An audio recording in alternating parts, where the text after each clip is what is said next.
Minasan konnichiwa und welcome.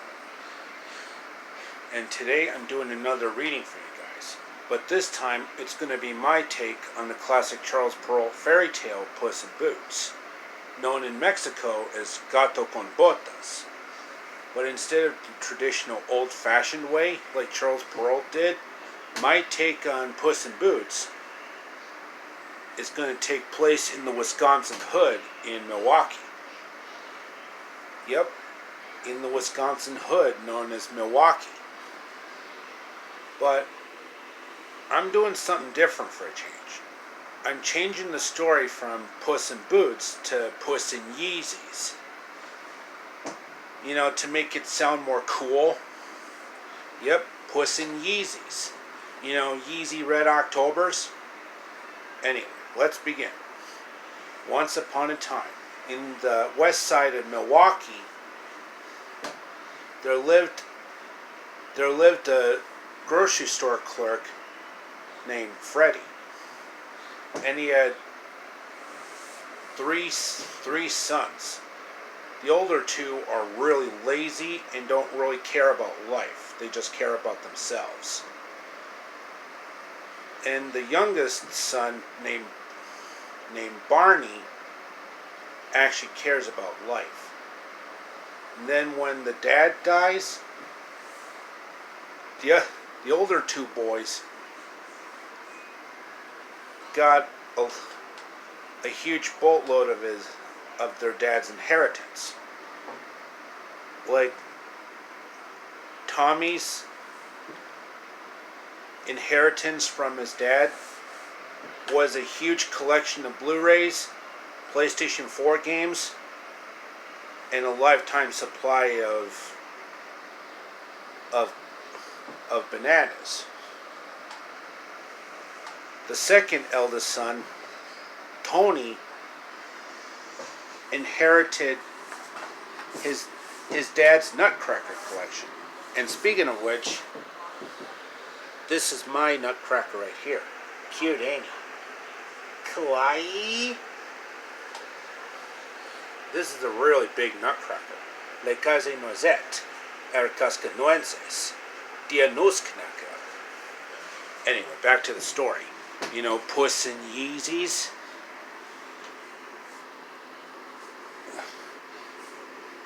And the youngest son, Barney, just got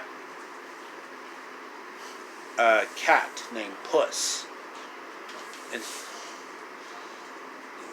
yep. Hey, Bonnie. You are one pathetic kid. Don't you have to be somewhere? Well, I am still upset that our dad died, but you shouldn't be insulting me and my little kitty named Puss and stuff like that. That's really being disrespectful. I mean, you got your inheritance, I got mine. Now, if you don't mind, amigos, I'm going my separate way. And I hope I never see you again. It's your loss, boy. But you're gonna regret it. Oh, trust me, I have no regrets. So Barney and Puss set out on the way to the better portion of the city in Milwaukee, mostly on the east side. You know, West Side. You live on the east side, Cartman. And speaking of which, Barney actually runs into Kyle Broflovsky from South Park.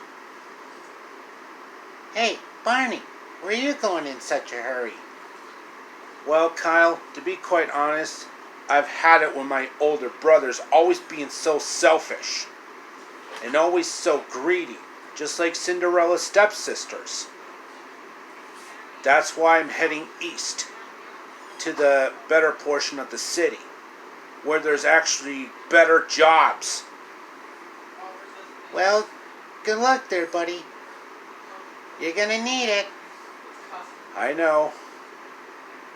You're like one of the only friends who actually care about me. Au revoir. Auf Wiedersehen. Arrivederci. But then, for some reason, Puss starts talking. Barney, why are we going to the better portion of the city? Wait, Puss, you can talk? Of course I can talk. And besides, I was mutated from that green mutagen when I was living in New York. Oh, that explains it. You must have been living with the Ninja Turtles for a while. Yep. Hand me that bag, will ya? Oh, sure, no problem. No problemo. Why do you want to look in the bag anyway? Just some stuff that are valuable. So, Puss in Yeezys actually puts on a pair of red Nike Jordans. You know, the Red Octobers. Another word for Yeezys. Yep, another word for Yeezys. And pretty much also puts on a white tank top that says, I love being cool. And wearing some bling bling, you know, some ghetto jewelry. Like those knuckle rings. Like one that says, cool rules. Well, Puss, this is it. Get ready for the rest of our lives in the east side of the city. And we made sure we brought plenty of food for us to munch on. Like Mountain Dew Code Red, some Combo's pepperoni pizza bites, some Pringles pizza flavored potato crisps, some M&M's candy, and yeah, and some mozzarella string cheese, or as Giada Doriente says, mozzarella.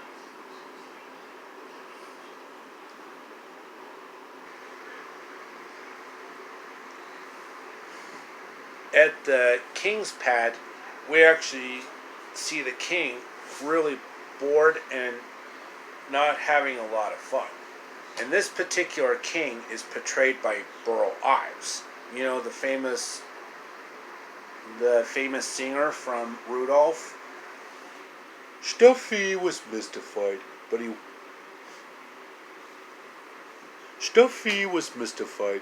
he had forgotten the most important part. Your Majesty, something the matter? Yeah, there's hardly anything to do around here. So Puss in Yeezys actually came up with this strategic idea of bringing the king plenty of Chinese food every single day. And the king was actually impressed with Puss in Yeezys' strategic idea, and claimed that they were from the Marquis of Persis or something. Really getting a bit off there. So, Puss in Yeezys was pretty much speeding everything up like Sonic the Hedgehog. Even informed Clint Eastwood about the situation. Wait, is this particular carrot garden yours? Yeah, it actually is. If anyone tries to touch my carrot garden, they're gonna regret messing with me, the great Clint Eastwood. Do I feel lucky? Well, do you, punk? Go ahead, make my day.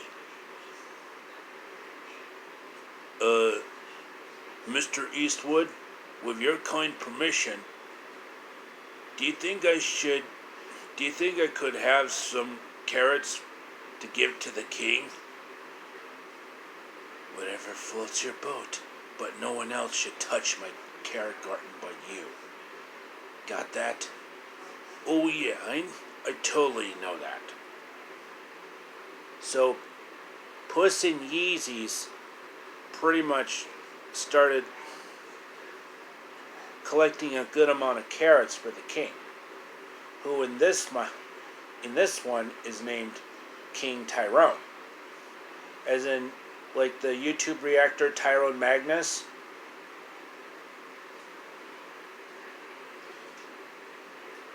Another epic Tyrone Magnus reaction. So one particular day, King Tyrone spotted Barney stuck in the hole, and as he was trying to take his daughter out on a picnic, you know, the beautiful Princess Ingrid. Ayúdame, Tasquite. Need a little help here? So you're this particular guy that the cat was telling me about? You must be really stuck there. But don't worry, we got you out just in time. Gracias. Merci beaucoup. Dankeschön. Obrigado. So, King Tyrone basically took Barney back to the king's MTV style crib. Okay, that should be the end of part 1 of my reading on Puss in Yeezys. Stay tuned for part 2 as I continue the story, and I'll be right back after these messages, so stay tuned, and don't touch that dial.